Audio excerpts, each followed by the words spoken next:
Programang ito ay rated SPG, striktong patnubay at gabay ng magulang ang kailangan. Mag-uumpisa na nga ang kamalasan ng mga gerero dahil sa kanilang pagiging sobrang gahaman at hayok sa pwesto ay dito na sila babalikan ng karma.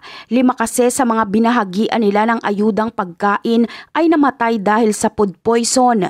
Expired na kasi ang mga pinamigay nilang ayuda kaya nangyari yon. Kaya dahil dito ay malalagay sa alanganin ng mga gerero dahil susugod sa City Hall ang mga mamamayan para sisihin sila sa mga nangyari. Sa pagkakataong ito ay mahihirapang gawa ng solusyon ni Roberto ang mga nangyayari. Matataranta sila dahil hindi na nila alam ang gagawin. Dadagdag pa dito ang mga mangyayaring trahedya sa mga sakay ng ambulansya. Magsasabay-sabay ang mga problema nila at hindi na sila makakapag-isip pa ng maayos. Kaya dito na nga malalaman ni Ponggay ang totoong ugali ni Miguelito. Sasabihin nga ni Miguelito na wala siyang pakialam sa mga namatayan at iuutos niyang bigyan na lang ng pera ang pamilya ng mga ito para matahimik na lang. At kung hindi pa daw umano makontento ang mga ito ay iuutos nga ni Miguelito na maging ang mga ito ay tapusin na din.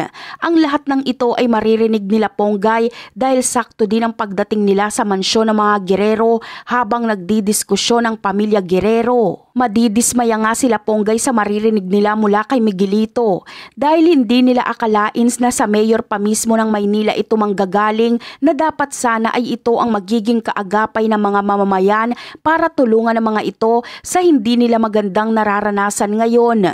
Ngunit taliwas nga ito sa ginagawa ni Miguelito dahil mas gusto pa nitong tuluyang pahirapan ng mga nasasakupan niya. Kaya naman, hindi na nga magdadalawang isip si Ponggay na sabihin ang lahat ng ito kay Tanggol. Hindi nga nagkamali si Ponggay ng desisyon na makipagtulungan at paniwalaan si Tanggol dahil batid niyang si Tanggol ang mas may pakialam sa bayan kesa sa mga nakaupo ngayon at nasa posisyon.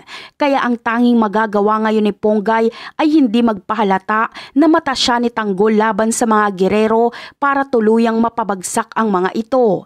At yan ang aabangan natin. Bye!